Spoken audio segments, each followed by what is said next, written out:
morning to you. Thank you for finding time to be with us today. This is Good Morning Africa. My name is Miriam Ogutu, and as usual, it is a pleasure to have you on board. We're coming to you from Kenya's capital here in Nairobi, just a minute past 9 a.m. I trust that your day has started off well.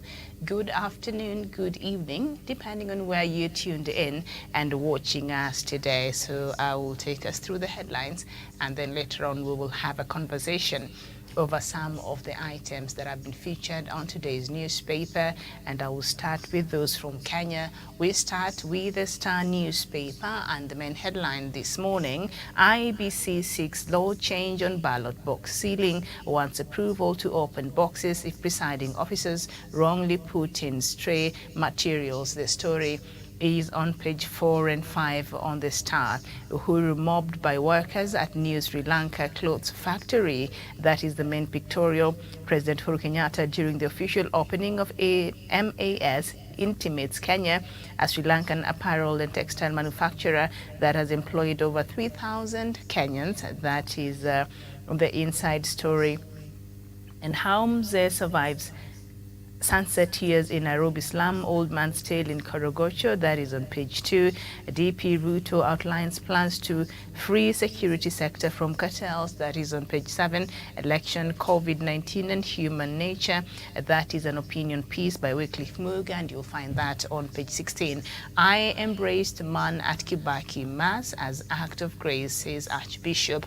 That is on page 3 on the Star newspaper. The Standard newspaper, the main headline: Mudavadi reaps big, but what's in it for others?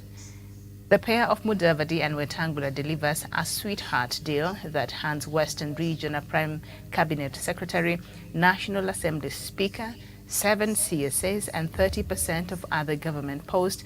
But the question is how Ruto will share out the balance of 70% with the rest of the country. The story is on page 6 and 7.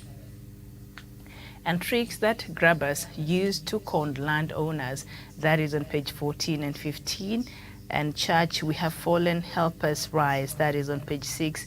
And that is on page 8 and 9. Quite an interesting admission there by some of the leadership of the church in this country. And Raila, I will jail looters within 100 days of poll. That is on page 10. Lobby's warning on new taxes. That is on the business page on page 23. And on the sports page, what next for CS Amina? That is on page 47. And we turn our attention now to the Daily Nation. And on it, the main headline: a dead heat.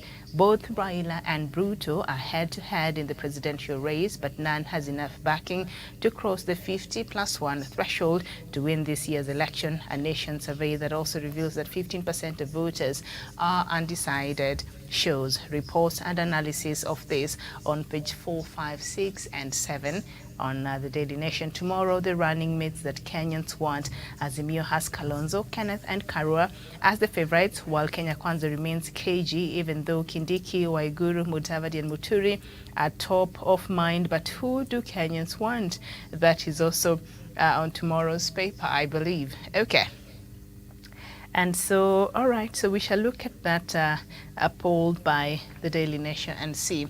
I don't know if I'm able to get the papers. Yes, I do have them, the international papers.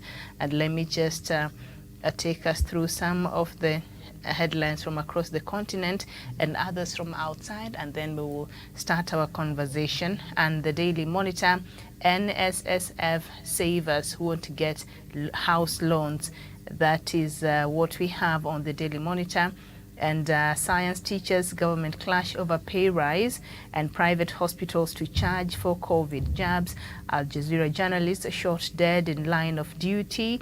And that is what we have on the Daily Monitor. On the New Vision: succession law, what it means to families. And of course, the main pictorial there is the visit by Tanzania's President Samia Suluhu in Uganda, and she's there. I can't really see the captions, but yes, that is her, the main pictorial. Our interest is nuclear energy, not weapons. That is what Museveni has said. Okay, that is, I hope so. And Daily News: cartels behind Zimbabwe price hikes. Charamba charges says this is when even US dollar prices are soaring. And that is the main headline, the daily news from Zimbabwe. A Newsday also from Zimbabwe, Zim shut for business, CCC. That is the opposition party. It is saying Zimbabwe is shut for business. And then the Guardian, which one is this? From Tanzania, invest more in teachers' skills motivation. That is according to a member of parliament. And Uganda to sell ARV drugs to Tanzania. Okay, and then the Daily News still from Tanzania, Samia keen on gas pipeline deal. That is the main headline. The Daily Telegraph, UK would help Nordic nations fight the Russians.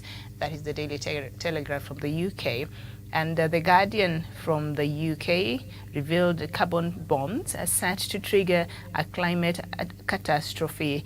Oil and gas majors are planning massive projects that threaten to exacerbate the climate crisis. If governments do not act, these firms will continue to cash in as the world burns. That is the main headline on the Guardian newspaper. The Punch from Nigeria, Buhari bows to pressure APC panel may demand resignation letters. That is what we have there. And the Nation also from, that is Nigeria, quit order, how Buhari shocked ministers at the FEC. Okay, so basically what Buhari said is that any cabinet minister who is currently serving, and is seeking for an elective office in the next election, they have up until Monday to resign.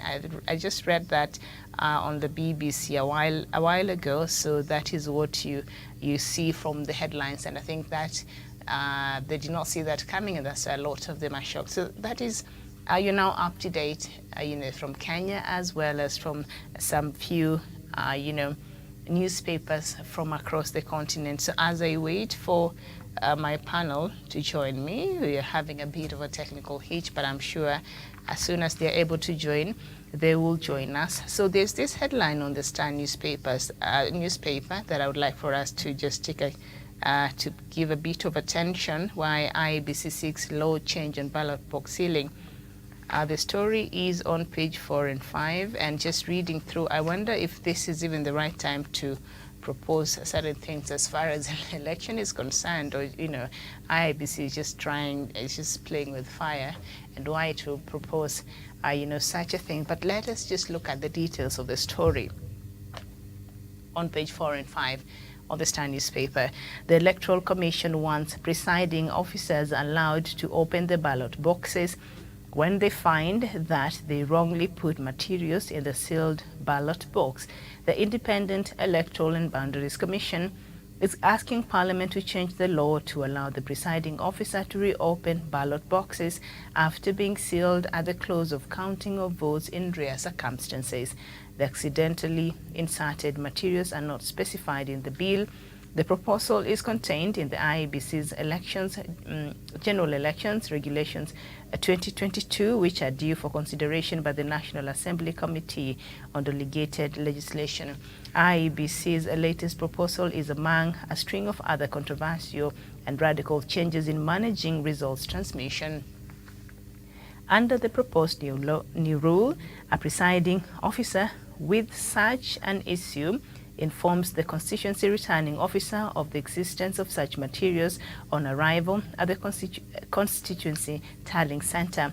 The presiding officer shall open the ballot box and retrieve the required material in the presence of the returning officer, the constituency tallying center agents, and polling station agents.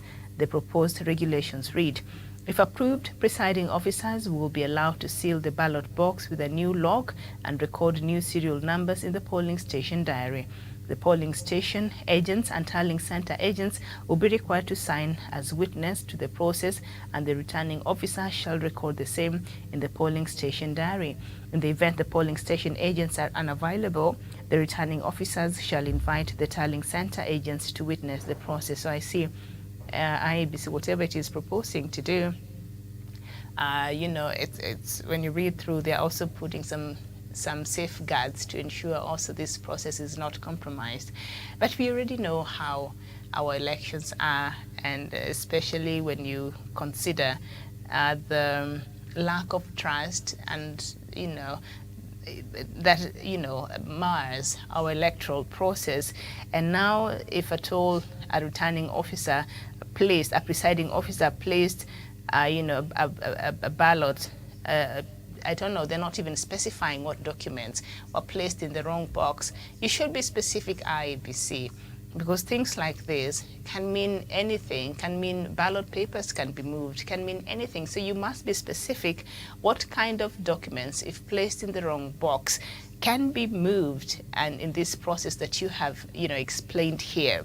But I don't know if have there been instances before where IEBC and the presiding officers have had, certain challenges, as much as, we demand and we hope that they take very keen, they're very diligent and keen in whatever they're doing, so that they don't get to put the right things in the wrong boxes, and and things like that.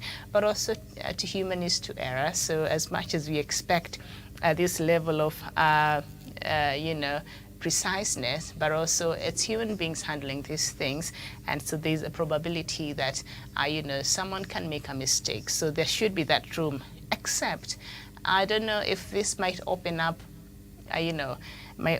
opportunities and windows for other mischief, because we know how these things work out, especially in areas where we only have stronghold parties. We saw that. So how that has worked for us in the past. So I don't know why this IEBC is introducing this when they find that they wrongly put materials in the sealed ballot box. What materials, IEBC? You should tell us. Is it the ballot, papers? Is it what? Because I suppose the rest of the papers, they are taken physically to be given to the officials at the IEBC. So why is this necessary? So I don't know, but I think this is something that I'm not sure how Kenyans will receive this. And of course, IEBC is not specific when they talk about materials, what materials. So we do have some of IEBC's recent proposals in the current things that they want changed, amendment, even as we gear up towards our elections in August. Banning live streaming of election results, and that was rejected by members of parliament. And when IEBC proposed this, I wondered if IEBC was in this country in 2007 and 2008 post-election violence, because when you ban live streaming, already you've created a very ripe situation for mistrust. Why do you not want to relay the live feeds of the reports and of the results from the centers? What are you trying to hide? I'm sure that is what, Kenyans will sit and wonder, because now we have been accustomed, especially after the 2007 and 2008 election in this country is not as usual. So now it is an event, and Kenyans will sit up to late in the night and wait the next morning as they wait for the live streams and the live updates. So removing that would have caused a lot of tension, I believe, and would have not have been good as far as free, fair, and credible elections is concerned, because Kenyans would wonder, why is it? Because these results that are being relayed by the IEBC, these are results that have been verified from the polling centers. So why would you not want to relay that, straight, so that Kenyans can stream that, so that Kenyans can see what is going on? So that, of course, was rejected by members of parliament. And then suspending voter transfer 6 months to the polls. Okay, I think I can agree with that, because obviously IEBC is supposed to clean up its voter register 6 months to the polls. So I do understand suspending or voter transfer 6 months, or even voter registration 6 months to the polls. That makes sense. And we know right now IEBC is ongoing with its voter register cleanup, which is against the constitution that was supposed to be happening 6 months before the elections. We're just a couple of months away, 90 plus days, to our elections. So suspending voter transfer 6 months to the polls, I can understand where this is coming from. So I don't think this is contentious at all. Looking at the timeline and what IEBC has to do, in line with its own timetable as it prepares for delivering a credible election. And doing away with party hopping. Well, that is something that was proposed, and we do have laws that offer parameters in which people can move from one party to the next and all that, and the procedures, but we've seen this being violated time and time again. And so we see that even happened right now. And the latest is the Governor Mutua, who decided to jump ship from Azimio la Umoja to Kenya Kwanza, despite the fact that he had already signed a coalition agreement in Azimio la Umoja, but for whatever reason, maybe the other side, maybe he sees better prospects there. I don't know, but I was just watching through their agreements, and maybe we'll just go through that. It is in the papers this morning, and see what is it he stands to gain when he's there. But nevertheless, doing away with party hopping, I think this, if IEBC can get a handle of this, which I don't know if it can at this point, because we do have laws that govern parties and operations. We do have laws that govern that. The implementation is the problem, because Kenyan members of parliament and politicians in general, they're just not very well behaved, and they don't stand on ideals or agendas or any conviction. They just, does that side serve my interest? And by interest, it's not like the interest of the people that elected them to represent them. It is their own selfish interest. That is what they look out for a lot of times. So that has been a misfortune that the Kenyan electorate has had to deal with for the longest time. And so this party hopping, good luck with the IEBC and this proposal. But we do have already some laws in place that are supposed to be curbing this, but that has not been effected. So I don't know if this will make a change, but it's just one of the proposals in some of the things IEBC has proposed recently that is seeking to change or to amend. And then something else is the requiring presiding officers to transmit results to constituency national tallying centers. All right. And prioritizing manual results, we saw that, and I think we talked about it here. And what IEBC was proposing is that in case there is a dispute between the physical results, the form, and the electronic result, then the physical result will supersede the electronic result, which, started a conversation, and Kenyans had a very heated debate over this. There is a reason why we had to integrate the electronic process as part of our, elections. Our elections is both manual and electronic, and there's a reason why that electronic part was introduced, because it is believed, of course, it can be manipulated, but it's not easy, and this was advised by our experiences before in 2007, 2008, especially when results were manipulated and some forms disappeared and all that. So now if you're saying, in case there is a discrepancy between the physical results and the electronic result, and so the physical result will supersede the electronic result, I don't know why then we are investing in this heavy electronics, in this equipment, if we are not going to really use them as we should. But that is something that we're still working on. Anyway, I've been joined by Dr. David Matanga from the. Okay, Miriam, I'll join you briefly, and then depart to do something. I'm sorry about this. Thank you very much, Miriam. Thank you very much across in the studios in Nairobi. And I want to thank you for keeping the momentum and we shall be keeping the momentum. Today I'm coming up at 10. Is it 10 o'clock? I have a full day today. So I wanted to take some time to leave you to haggle with that. But there are 2 points that I want to make very clear, that Ruto has run out of ideas. He's now copying ideas from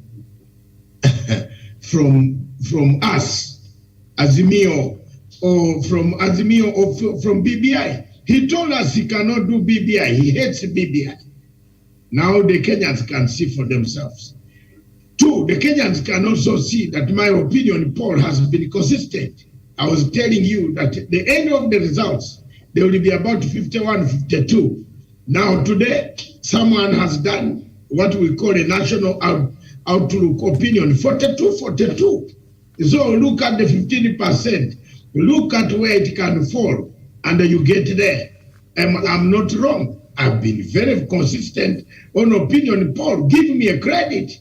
And I've been saying Ruto is about 30, 46, 47. That's where he will end. He might not go very far. If you look at the swing states or the swing counties or the swing vote, where the undecided voters are, especially the undecided voters are in Mount Kenya. What are the political probative value that you need to have? You see, you will come to what I've been saying all along. But the point here is, Miriam, I know the main topic today is the social contract. And I've been talking to you about the social contract. Does Kenya have one? Do we have a social contract, or we exchange views? We used political parties as just dresses, and dress it as shirts or trousers. We dress it, as soon as we are sent to power, the social contract breaks. What is a social contract then? Why is China today a very formidable state?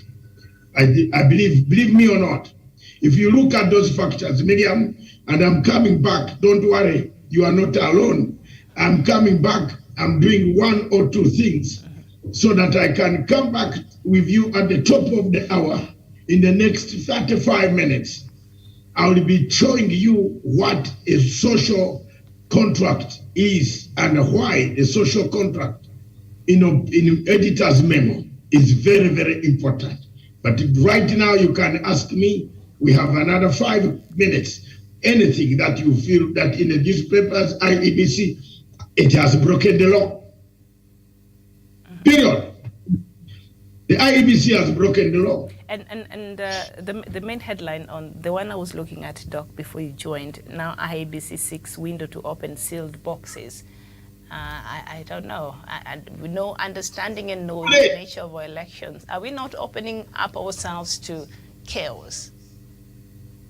Too late. Miriam, mark my mouth. The IEBC has broken the law. There is no election in Kenya. It's an illegality. If Kenyans, so-called analysts, are not seeing the danger, I have observed the elections, and let anybody here quack that he just tell me they don't even know where East Timor is. Who knows where they go? They have to Google where East Timor is. I've been to East Timor, Indonesia. I've observed the elections. This is a fraud. This is a fraudulent operation we are doing. Illegality. We are just preparing for a battlefield. Chebukati is preparing us for a battlefield. How do you come at the last hour under Article 38 and say women? Who are you? You are not the parliament now. You have no right. You have no right to tell it is a universal suffrage medium. You cannot come and now squeeze women and say you must have this, that. No. We've broken the law.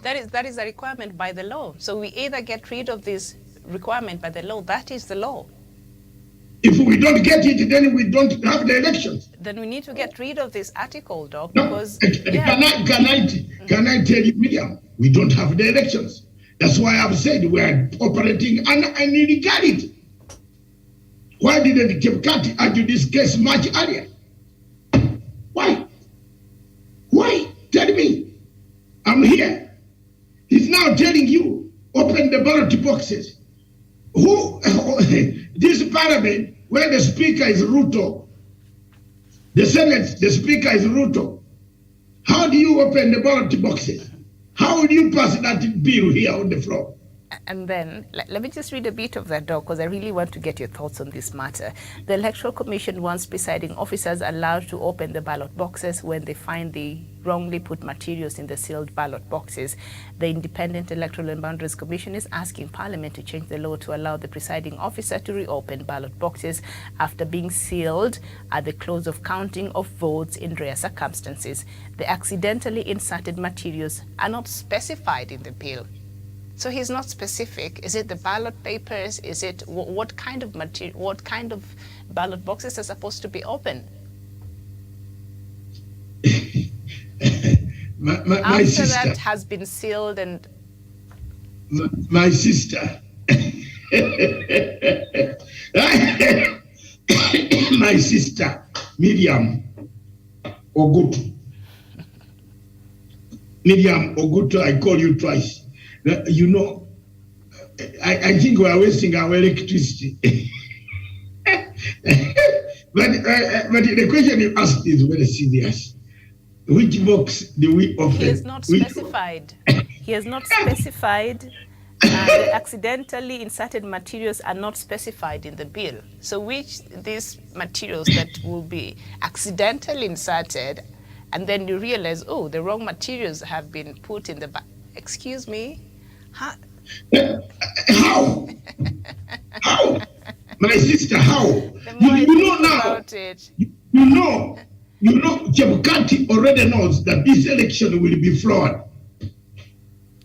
Someone is going to fraud them. Someone is going to move to the Supreme Court, believe me or not. Whether the presidential candidates themselves contenders, some citizen of Kenya, and let me tell Kenyans, don't tell lies.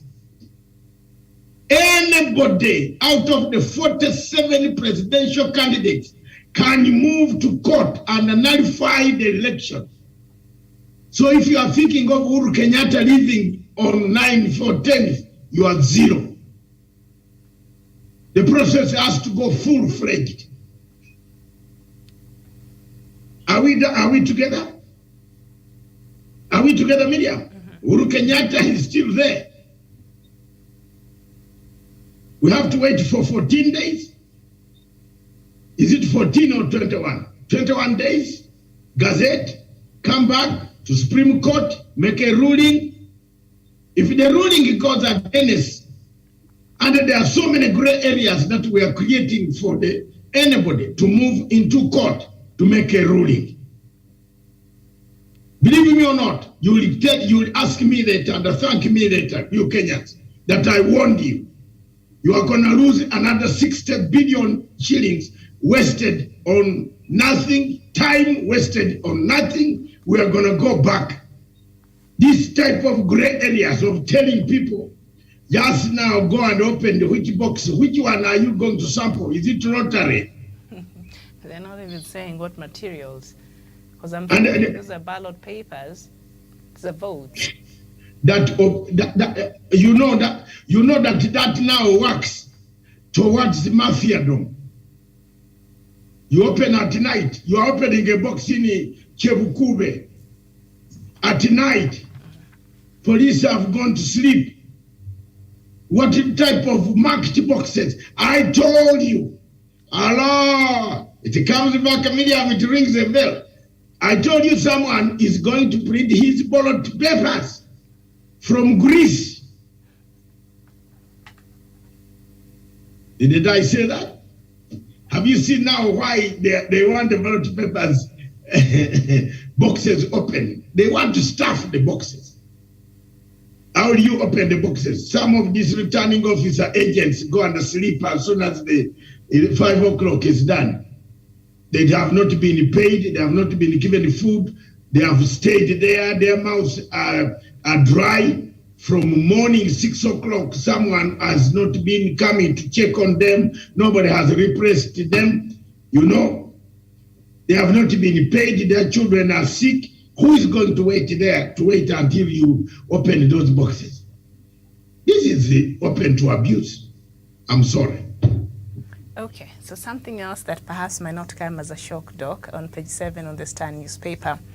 Deputy President William Ruto will amend the law to establish 2 new centers of power according to a Kenya Kwanza alliance deal. This will be a departure from his staff stance against any law amendments, arguing that it will serve selfish interests of a few politicians seeking to share power at the expense of Kenyans. It has now emerged that the Kenya Kwanza presidential hopeful shall create a powerful position to be known as the Office of the Prime Cabinet Secretary. The position will be reserved for ANC, led by Musalia Mudavadi. And according to the agreement between Ruto's UDA, Moses Wetangula's Ford Kenya and ANC, the PCS post will have clearly defined roles. Ford Kenya will produce the Speaker of the National Assembly according to the deal. And I know Kenya Kwanza side, or they used to be called Tanga side, they really, while fighting the BBI, because they said it's just meant to create positions for a few. But that is exactly what is happening here, because all these leaders that he has gathered and are supporting him, they must be accommodated in certain positions. So he's doing exactly what he was fighting the BBI for. Exactly. That's it. He has run out of ideas. He has no ideas anymore. He was telling the Kenyans a lie. It is good he has run out of ideas and now beginning to copy and to borrow the ideas of Uhuru Kenyatta and Raila Odinga. So it is up to you Kenyans and the Kenyans who are going to vote to see for yourself whether this is a man you can handle. Give him the leadership of this country. He's a liar. Ruto is a very, very, very, very, very dangerous liar. He lies. And in the lies, if you cross his path, he finishes you.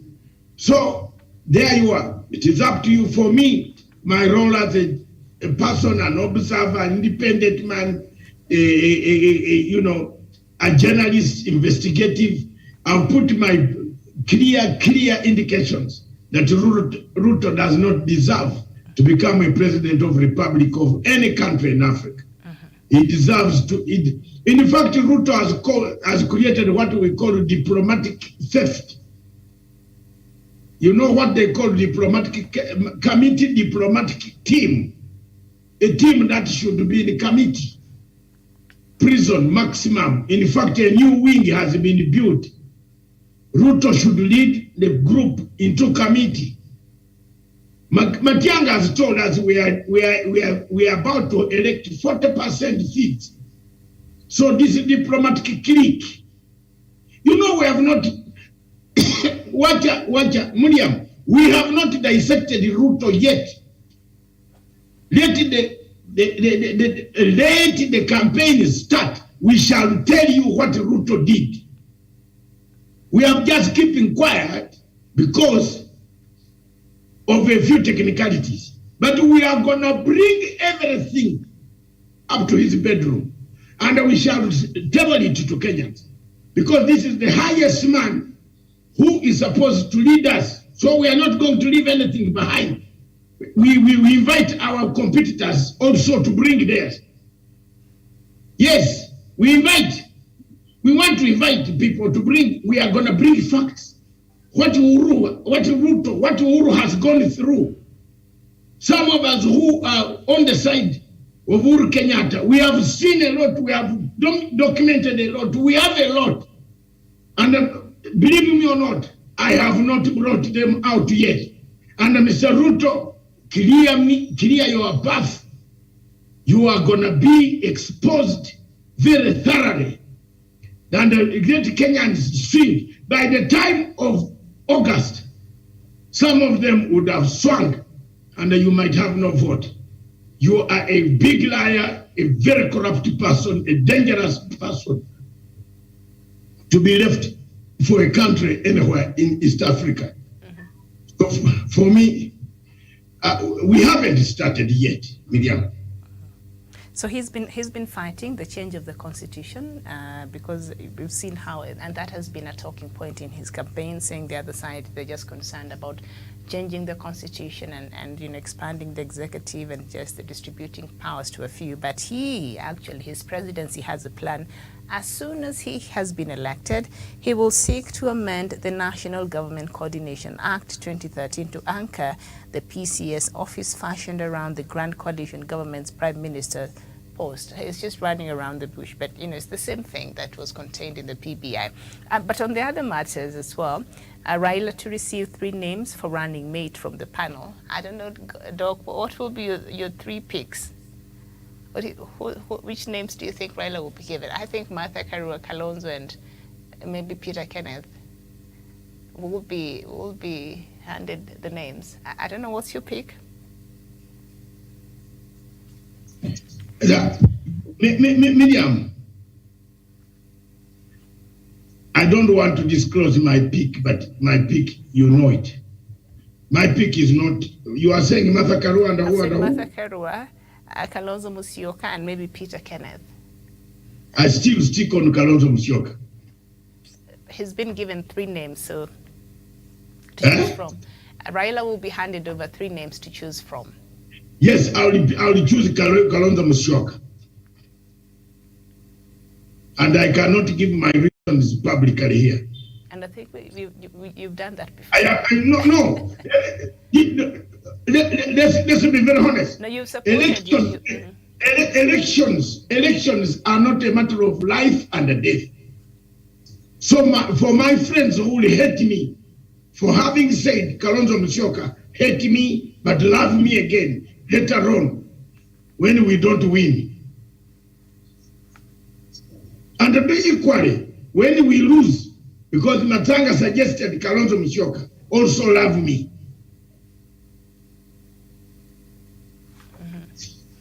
Yes, for me, on this one, Kalonzo Musyoka is a flippy man. Fine. But Kalonzo Musyoka does not like violence. Kalonzo Musyoka, why he feared coming to do a swearing-in ceremony, don't point him down against Raila because he did not stand. That was violence. Let's talk the truth. He couldn't go that route. It was illegal. It was an illegal gathering. That was an exercise, yes. Yes, that was taking place in Uhuru Park. Wacha tuambiane ukweli kama aki. Msitupe Kalonzo nje juu ya hiyo. Yes, we have votes in Mount Kenya. We are assuming that there will be 60% turnout, which is impossible. And David Matanga is speaking the truth. If you have any facts that are contrary to me, go and get them and go to hell. I'm telling you now, there will be no 60% turnout in Mount Kenya. Why? People are disillusioned. Why? People have no candidate on the ballot. The other time there was Uhuru on ballot. President, forget about deputy. The big tribes in Africa have nothing to do with deputy or G1. Whoa! Leave it. Miriam, usiambie watu, we can give you this slot. No, big tribes don't have anything. If we go by the Azimio manifesto, the most powerful position that is going to come will be the prime minister. Because Raila Odinga has told us that within 100 days, and I hope Nanis is recording all this and play the clip, Buana. Let's have more clips flowing. Look, Raila has told us within 100 days he will have BBI. Uhuru has told us BBI is just a dream. It's a dream, but deferred, isn't it? He said it is a dream. It hasn't died, but it's a dream deferred. But Doc, Once they take, Ruto is also seeking to do the same thing here, and he's seeking actually to create the position of which Matiang'i has right now. A super senior is seeking to do that and give to Mudavadi. It's here. Exactly. So what these guys are doing, Miriam, is simple. They are trying to, Ruto is trying to disorganize Azimio not to pick Kalonzo Musyoka. Because the most stable vote, which is not volatile, is Ukambani vote. Forget about Mutua. You have seen now Mutua. In fact, you might end up welcoming Mr. Mudhama to Azimio. So most likely Mudhama. No, honestly. His party? Yes, he's going to. This is the politics of Kenya. Because they don't see eye to eye with Mutua. But also maybe... The reason is he gave why he hates Mutua are valid in Machakos. Mutua promised people boreholes, dams. Mutua promised people ambulances. They have not worked. And for the first time, I've never agreed with Mudhama in my life. But for the first time, I agreed with Mudhama. Mutua came to Azimio, came to the people, came to Azimio and asked for money. Cash. Why? Now I want money to do campaign. You saw Tuju yesterday telling us the truth. And some of the things I cannot take here. I know some of the things. I know where he was on video asking for money. He was videotaped asking for cash. He wants to pay Ruto's money because he and Matiang'i were working together. Some money was released. He took the money, and the other guy said, "You bring back my money." Matiang'i and Alfred, Mutua were meeting Ruto together. Now I'm telling you, these are things that the public of Kenya does not know, which we know. So for me, the most stable vote is Ukambani. If you are saying you are going to bring a part, yes, I'm not refusing Mount Kenya. Mount Kenya is a population with a very good vote. But that is if it comes 60% voter turnout, which is impossible. Impossible to get 60% turnout. The least the voter turnout will be is about 41, 42%. They will turn up to vote. If you have chosen a candidate from there, assume that candidate gets 30% out of the 40% turnout. How many votes are those? Are 1.5 to 6. What about Kalonzo? 1.9. If 2.5 million votes, including the diaspora, you can lose about 300 or 200,000. You will get 2 million votes bagged home. And you are ahead of your opponent. Yes. So if Ruto does not get 60% of the Mount Kenya vote, Ruto will have to go to Sungoi. Because there are no factors that will make people carry people from hospital to go and vote. Hospital beds. What is the factor? Show me motivating factor. Where is it? The wheelbarrow. Huh? Is it the wheelbarrow? The other factor that made people in Kiambu to go and vote from Kiambu General Hospital, vote and go back, was Uhuru Kenyatta was under siege from Raila Odinga. Is that factor there? Miriam, this is not a beauty contest. You and I, we are on this thing on the first day. We disagreed on the panel. There was no need of this panel. And I don't know, I am a very sincere person when it comes to matters that touch national interests of the future. I'm looking at Kenya 10 years to come. How will it look like? How will it look like?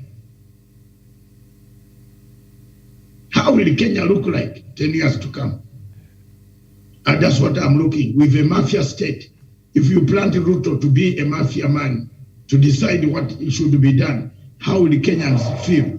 So I am telling you, for me, my candidate, let me be honest, my candidate is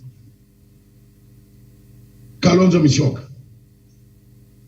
Because the mountain is full of insanity, potholes of insanity. Not insanity, but potholes of political insanity planted. Poison was planted by Ruto. 4 years Ruto has been drilling this mountain. There are too many holes, potholes, everywhere. Some people even fear to put the poster of Raila Odinga. Yeah, that is. And you are telling me you are going to go full out, flat out. Yeah. If President Uhuru Kenyatta, let's be honest, if President Uhuru Kenyatta now comes in, right now, and goes to the mountain and sits there, sleeps there, eats there, probably a miracle. But Doc, he can't sit there and sleep there and eat there. President is the president of the Republic of Kenya. President has work to do. He should that is why but he should that find is the why balance. And he's so keen on his legacy that his deputy is ravishing and saying he will undo some of the things, some of the decisions even they made together. But also, Doc, there has been some jitters after that announcement because it appears ANC and Ford Kenya, at least they do have a clear deal with UDA. And there has been some jitters among other parties that are part of the Kenya Kwanza. And former Nairobi Kiambu Governor William Kabogo, this is what he's quoted as saying, as to Jibebe and the people of Mount Kenya, all we want is a formula of sharing revenue that will be based on population. So the tyranny of numbers. So, you know, Kabogo is saying, no, us, whatever that we will be getting from this coalition has to match, the numbers, our numerical strength in this coalition. So, and of course, that has brought in a bit of some jitters. And Deputy President Dr. William Ruto will share his government and power with his Deputy President and a Prime Cabinet Secretary. That is just a Prime Minister. And should he be elected in the August 9th general election. A coalition agreement between the DP's United Democratic Alliance, Musalia Mudavadi Samani National Congress, and Moses Wetangula's Ford Kenya was filed with the Registrar of Political Parties on Sunday. The agreement opens up the coalition to power sharing in a partially expanded executive. The expanded executive that they have been fighting. They have been fighting the issue of expanded executive, and now they have it, contrary to Ruto's earlier reluctance to power sharing arrangements during the campaign against the Building Bridges initiative. I don't know what Mount Kenya stands to benefit. I don't know if there are specifications, as we do have specifications with ANC and Ford. At least we know them 30%. And when you look at the breakdown of that and what that really means, then the pair of Mudavadi and Wetangula delivers a sweetheart deal that hands Western Region a Prime Cabinet Secretary, a National Assembly Speaker. So they'll have the National Assembly Speaker, 7 CSS, and 30% of other government posts. But the question is how Ruto will share out the balance of 70% with the rest of the country. So Mudavadi and Wetangula on their side, they seems to have benefited from this. So will this raise some jitters for the rest of the supporters, especially who has been there with Deputy President from the start of, UDA? Look, the opinion poll on Central, on Mount Kenya says 22% is worse than the Rift Valley, where he has 25%. Did you know that? Yes. Ruto has spoiled the mountain. And let's be very honest, that's why For me, as an analyst, not an analyst who went in the school compound, but in the school, because we have two categories, Miriam. There are people who tell their parents, I've gone to school, then he stops at the Duka shop and stays there, then said, oh, the bell has rung, I've come back. I went into school. Let me tell you, there are people there are not serious. Some of them are not even campaigning. The point, many people are not doing the great job. There are few people who have done a great job there. But the mountain still remains a very, very, very volatile vote. The most respectable vote that you can click and rely on. The most person who will go back to his people and say, now, I am with Raila Amolo Odinga. I want all to come back, wherever you are, in Taveta, in Mombasa, in Kwale, in Kenya, in Ukambani, Makueni, Machakos, and Kitui, Nairobi, come up. Vote is Kalonzo. I hope people must hear that. I'm sorry, but that's my opinion. The opinion of other people could be. I am not against any region, but I see there is a problem. We shall try in the mountain, but we might have a long way to climb it. And then the end of the day, we are looking to win a vote, Miriam. We are not here to do a beauty contest. I'm not for a beauty contest. Yes, if it is a beauty contest, then we can say yes. But this is a political contest where votes count. Yes, there are votes in the mountain, but will people turn up to 60% to give us what we expect? And can we gather 40% of that vote? And the people who are being fronted as the for possible position as the deputy presidency in Azimio, are they the right people who can actually bring at least a good amount of vote from there? I doubt. For me, on the question of women here, if you put a motion here to vote, do you want a woman president or not? Even the women will vote no. Sindio, wacha niambie ukweli, Miriam. Some of you will vote no. Who has been failing this debate in the parliament? Isn't it some women even disappear? They don't come to vote. Anyway, and Doc, after that attack by UDA chairperson on the leadership and how Mutua has worked, or rather failed to meet his promises to the people, he's just tweeted that I will today, about an hour ago, Thursday, May 12th, hold a press conference at Machakos Stadium at 1 p.m. to set the record straight on the development program of my government. It is vital that leaders are accountable and prove what they have done to improve the lives of Wananchi. Media are welcome. So he's having a press conference today to set the record straight. And of course, for Mutua to leave. I hope we set the record straight. And when Matanga has not circulated the tape where he was demanding money. Yeah, but for him to leave, of course. Because I've got the tape where he was demanding money to go and pay Ruto. He had taken Ruto's money and he wanted to go and pay. He came and asked for money for campaign. When other parties have not even asked money for campaign, that means he came in with Azimio with the intention of money. Yes, it's money. It was money. Even that one, Kingi, was money. There was nothing. They wanted money. So I have nothing much to talk about.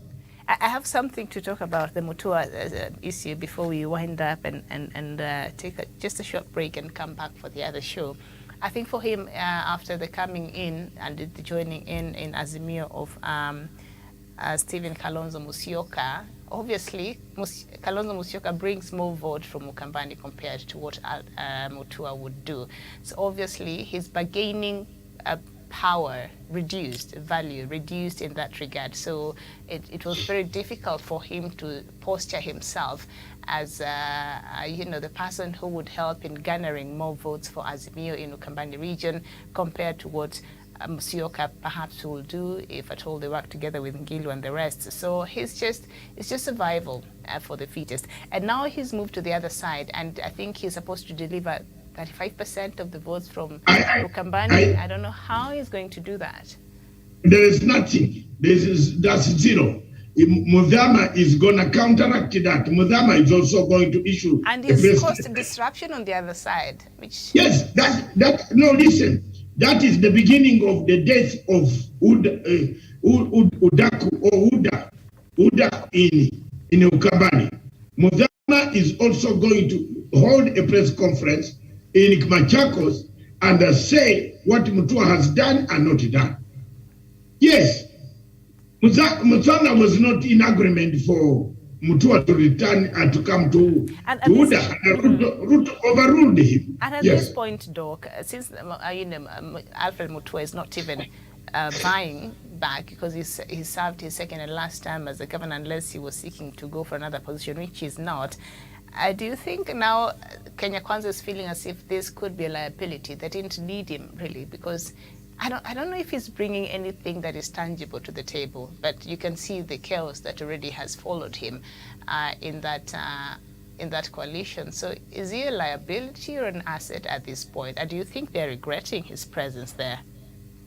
Is a liability, a very big liability, who is going to erode the vote, and even nationally, because it is a liability in the sense that I've told you that all the people who have joined Ruto are diplomatic inmates of committee. Most of they are diplomatic inmates. Let's call them that. There is a new wing that has been built for diplomats. Diplomatic inmates of committee, diplomatically speaking. Everybody who has a crime, something.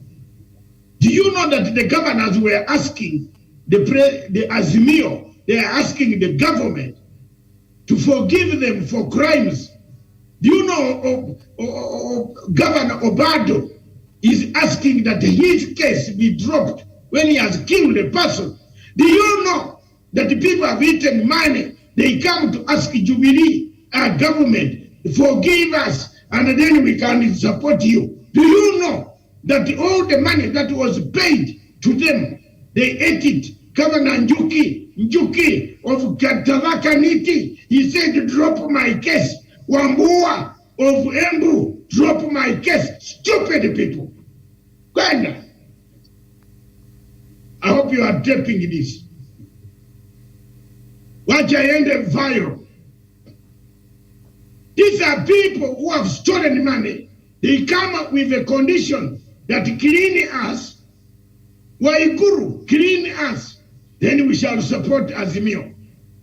When you refuse to clean them, they go back. Nyenye wa Kenya muko hapo. Mtu amebeba million na million zako. Billions and billions. They have built empires. Their children are on TV. Wambua's daughter and everywhere. They are here. They have got jobs. Your children have not even a single job, even half a job. And now they are coming to put that, Raila, if you want me to support you, clear me. Ask Uhuru to clear me from all these crimes. Otherwise, I will not support you. I rather go to Ruto. Go. Go to Ruto. That is the truth. Which other generally, people are not saying on the main television. So if you want the truth, kuja hapa.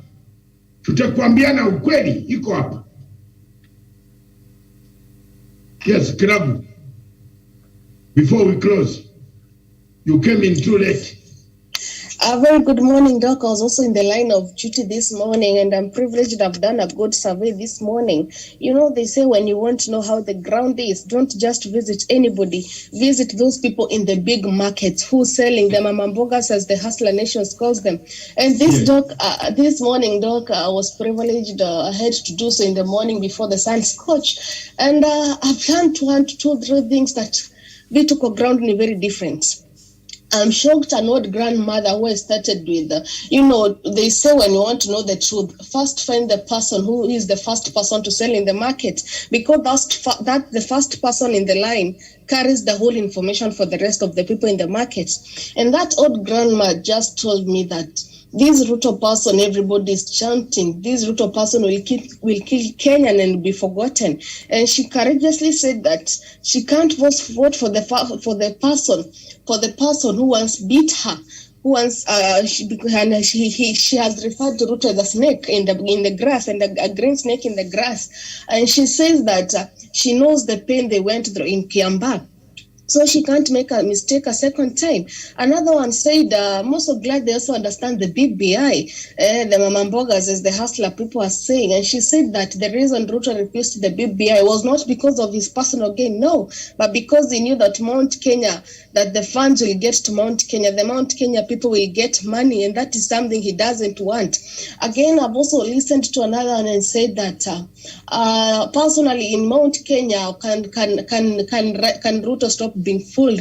Yes, the Mount Kenya people are saying that they are voting for UDA because of the money that has been given. But initially, another one has told me, Kura ni yangu, and I can't go back to where I was. My house was burnt. I can't go back to vote for the same person who burnt my house, who burnt my maize, who burnt our churches, who made me lose my husband. And then you tell me to line up at 5 a.m. to vote for Ruto. That is something I can do. It was a good survey from a big market, and I've interacted with very few people, and I can say for sure Raila is loud. Woo! That is very interesting. Kiragu, thank you very much for doing that, my daughter, this morning. And I know you are doing it under very tight conditions and tough conditions, because some people can kill you in that market. So, but the situation is this. Until we go, that's what I have told you. I've put a disclaimer and a caveat. Let President Uhuru Kenyatta move now. Let's change the narrative now.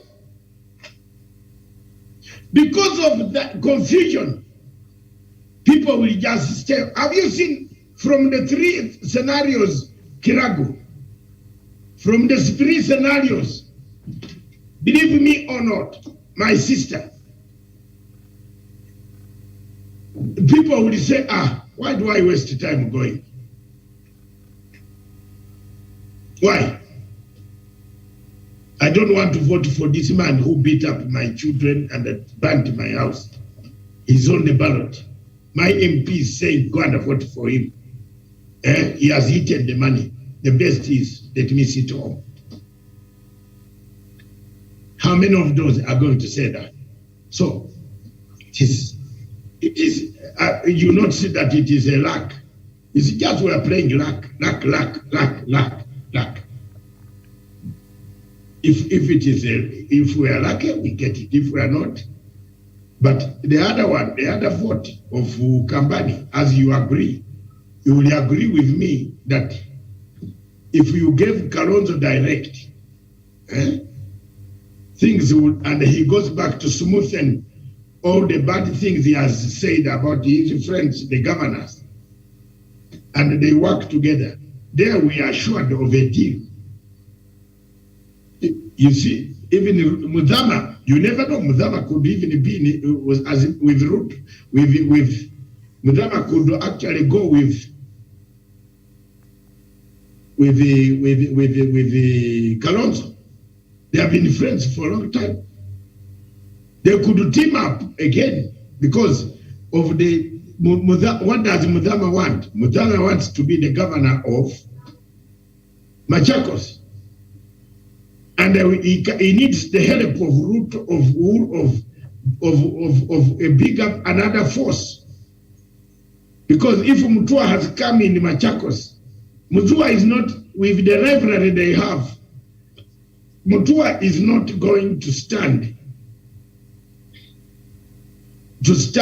and say, I give Mr. Mudhama the vote. So the Ukamba vote on the president remain intact, with Kalonzo delivering it in Azimio.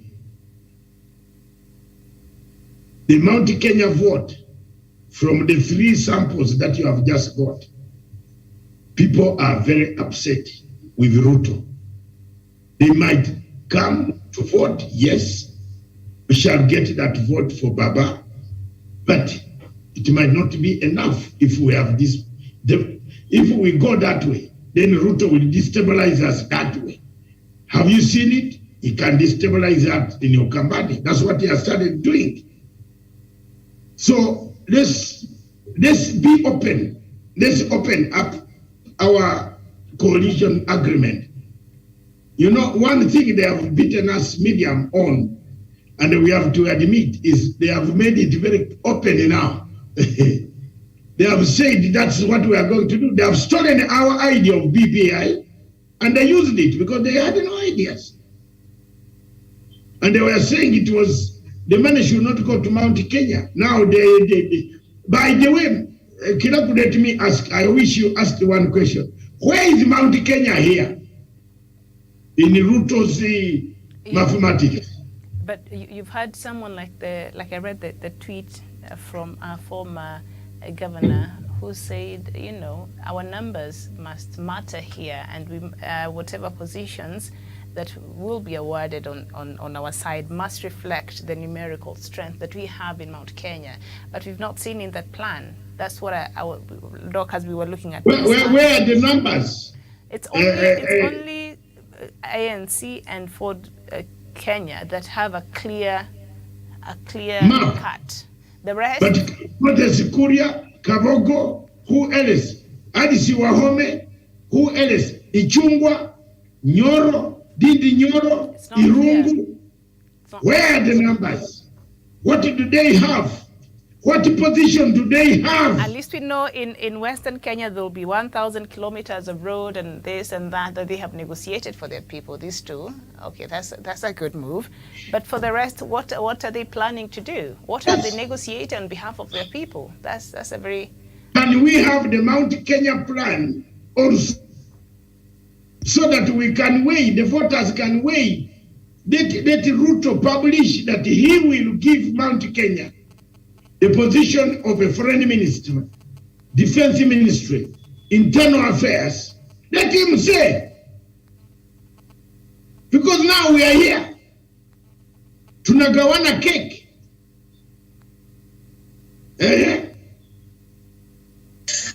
Doc, on that issue, yes, you have asked a very good question, and I asked it to one of the person, and she told me that just because Ruto comes to the Mount Kenya region and people flock to listen to him, yes, they do, and just like any leader would go and everybody will flock to listen to him, they don't flock at times to listen to what he's saying. They just flock because they know that there's some money that will be given to them. So that old woman said that, and she was saying that Kenyans were taking a very stupid turn. Because we think this guy, he's a good one, because as he speaks, he's speaking to the people, and the way he speaks to the people, he speaks to them with integrity and is very sharp, yes. But at the same time, that woman said, not unless you are affected during the 2007 to 8 election, then you will know the pain. But when you are not, you won't. Again, and again, she said she prays that Ruto never sits for the position. And actually, when he does that, Kenya will live to cry. The same way we are saying that the economy is actually terrific, it will be worse because that man is greedy for power, and that money, and most of the Mount Kenya people, we say the Mount Kenya people will actually suffer because Ruto does not like empowering the Mount Kenya people. And that's why we can see when during the nomination how the Mount Kenya people, the Mount Kenya polls were played, and that's why he does not want those sharp people to be in front to lead. He wants these people that he can manipulate. So you can imagine an old granny having that information election. So that means the whole market, that is the same slogan they are using. Someone told me, Doc, if you want to know the position of the ground, don't just go anywhere, go to the markets. The market holds a lot. These are the mama mbogas. And someone said the slogan she's using, the mama mbogas, can he stop using the mama mbogas? Some of them, the mbogas they're selling, they have never even, the Ruto has never benefited from them. He consumes them from the supermarket. He doesn't go to the market to take them, but he's using them to sell his manifesto. The border guy, I've also talked to a border guy, and he said, yes, we chant him out because many of you don't know the person you are telling. Now it's about you going with the wave because you don't know the person you are telling. And as I said, Doc, these elections look chaotic, and it will be chaotic. And there are so many people agreeing with me. Unprecedented vote, Mount Kenya. You see those opinions. Those people are angry. People are angry. If there was their son, if the Baganda are angry because you have insulted their Kabaka, they will not give you a vote. That's what Museveni does.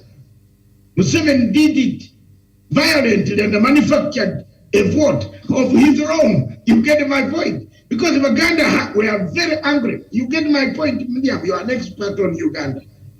And I always leave it for you, ma'am, to score some marks there.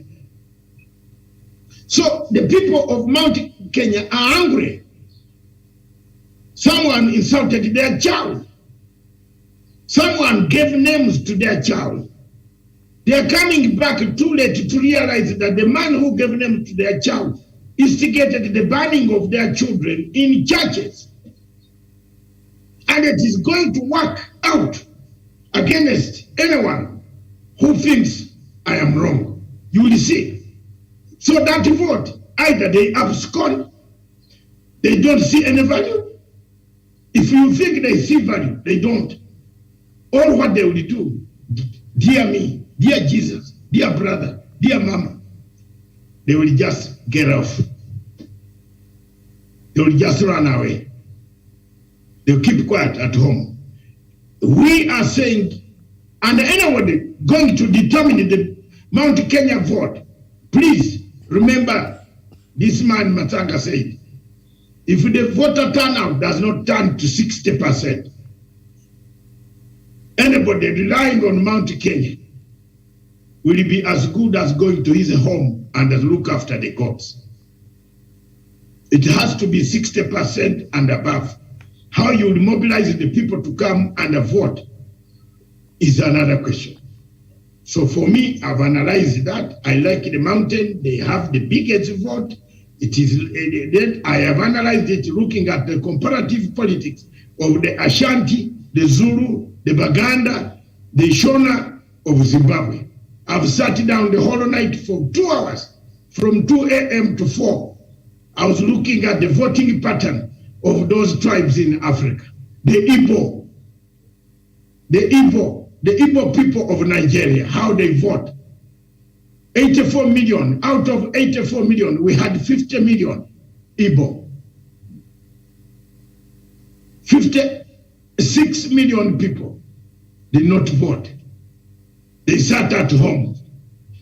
Buhari had 28 million people voting for him.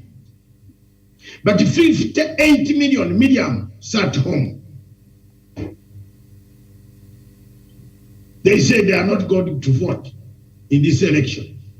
That is Nigeria, where people have changed, where Jonathan Goodluck left and handed over to Buhari. There was no fight, there was no violence. What about Kenya, where people manufacture violence as soon as he knows the vote is going against him? And another thing that worries me about this Kenyan election is illegality. The lack of social contract in the middle. We don't have a social contract to deliver to the people, to glue the people together. People are glued together by social contract. What is the social contract here, Miriam? What is it here in Kenya? Where is it? The social contract. Who of the candidates is going to bring the social contract that will glue people together? That is our next question. If I'm wrong, quote me, but it looks Uhuru is still around until December, January, because this vote, the way we are handling it, someone will go and say it was not properly done. Thank you. All right, and we'll end the show here, but don't go too far because we shall be back with another show just after a few minutes, so don't go too far. This has been Good Morning Africa. Thank you so much for watching.